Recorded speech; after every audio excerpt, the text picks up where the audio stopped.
Assalamualaikum warahmatullahi wabarakatuh. Good morning all. My name is Ratu Kesha Sungkana Fadira, student ID number H1A020011. I'm a medical student at the Faculty of Medicine and Health Science Bengkulu University. The Honorable Dr. Wisma Yunita MPD as English College teacher in Bengkulu University and all participants. On this occasion, I will present an article entitled Orofacial Manifestation of Hematological Disorders, Anemia and Hemostatic Disorders, written by Titilope A. Adeyemo, Wasiel Adeyemo, Adewumi, Adediran, A.B.D. Jalil A. Akinbami, and Alani S. Akanmu. The aim of this article is to review the literature and identify orofacial manifestation of hematological disease with particular reference to anemia and hemostatic disorders. The method used in this article is a computerized literature searching using Medline was performed for a published article on the orofacial manifestation of hematologic disease with an emphasis on anemia. The match price used in the search were oral disease and anemia, orofacial disease and anemia, orofacial lesions and anemia, orofacial manifestation, and hemostatic disorders. The Boolean operator and is used to combine and rerun search. The result of this article is anemic disorders associated with orofacial signs and symptoms include iron deficiency anemia, Plummer-Vinson syndrome, megaloblastic anemia, sickle cell anemia, thalassemia, and aplastic anemia. Orofacial manifestation of anemia. First, iron deficiency anemia. Iron deficiency is the most common hematological disorder. It can manifest in the orofacial area as atrophic glossitis, mucosal pallor, and angular cellitis. Migratory glossitis products lesions on the tongue that are erythematous, non-indurate, atrophic, and bordered by slightly elevated and distinct edges that vary in color from gray to white.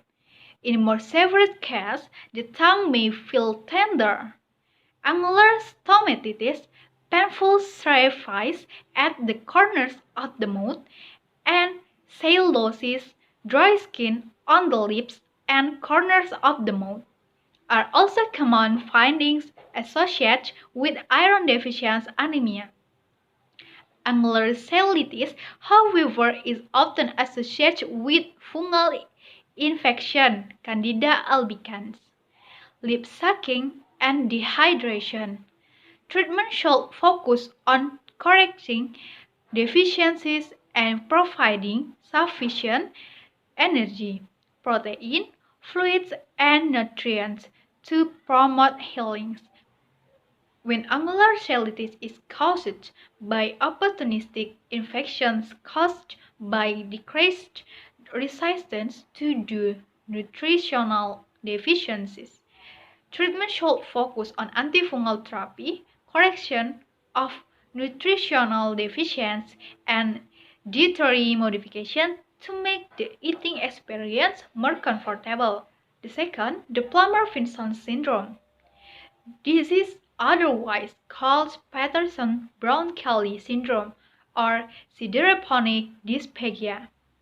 The Plummer-Vinson syndrome is a symptom complex caused by iron deficiency.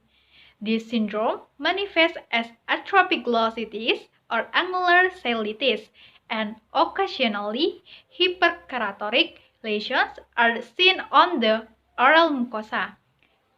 It is also associated with colonictiasis or spot nails, pagophagia, and dysphagia due to ulceration of the esophagus and esophageal web.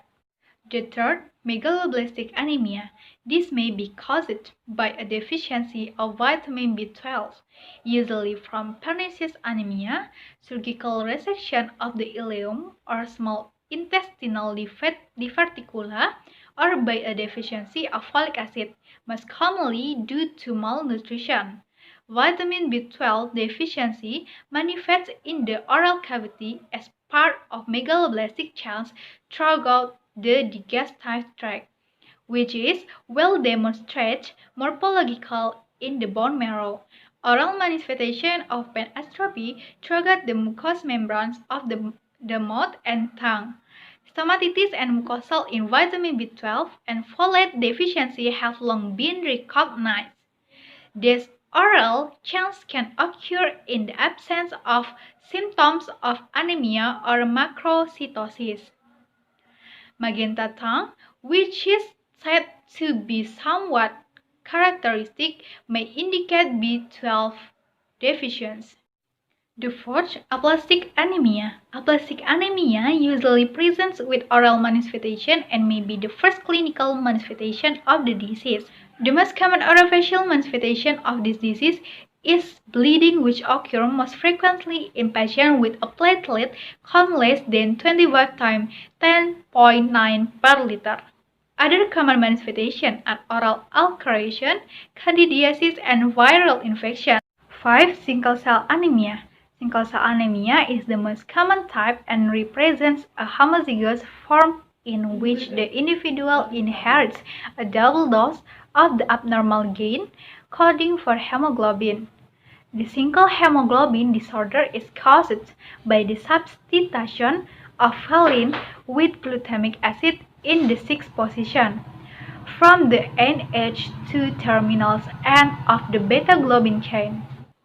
With a decrease in oxygen pressure, the abnormal hemoglobin polymerase forming a fluid polymer which causes the red blood cells to change into a characteristic single shape that can clog various areas of the microcirculation of large vessels. The hallmark of sickle cell disease is chronic hemolytic anemia and vaso-occlusion resulting in ischemic tissue injury. Hemolytic or painful, which causes devastating multi-system complications, including stroke, lung disease, delayed growth, organ damage, and psychosocial dysfunction. All the tissue and organs in the body are at risk for damage from the sickle. Orofacial change is HBSS as reported in literature include facial overgrowth caused by marrow hyperplasia.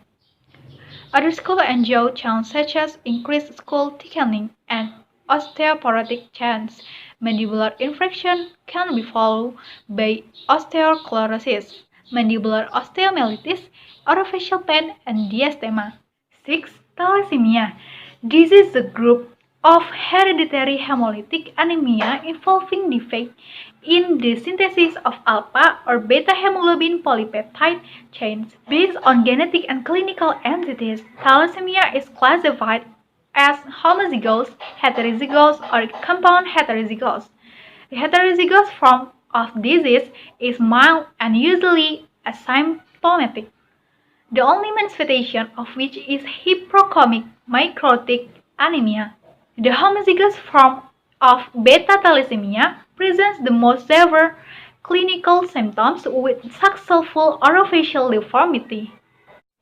Symptoms occur early in infancy and the patient has severe anemia and a short life expectancy. Patients with the rarest form of chronic disease survive into adulthood due to heart failure, anemia, and hypoxia. However, with modern management, the prognosis has improved considerably.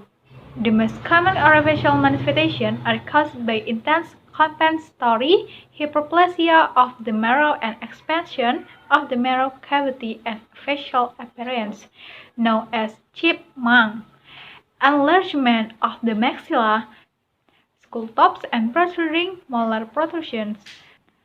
Overdevelopment of the maxilla often leads to increased jet and maxillary tooth spacing and other degrees of malocclusion. The conclusion of this article is a variety of red blood cell disorders and hemostatic are found in disease that manifest in the oral cavity and facial area. Most of these manifestations are not specific, but caution should be taken because of the possibility of a common disease of hemostatic, which may manifest itself. This manifestation must be well recognized if the patient is to be properly diagnosed and referred for treatment. Correctly diagnosis is very important to start the correct treatment. That's all from me. Thank you for your attention. I'm sorry for all my mistakes. Wassalamualaikum warahmatullahi wabarakatuh.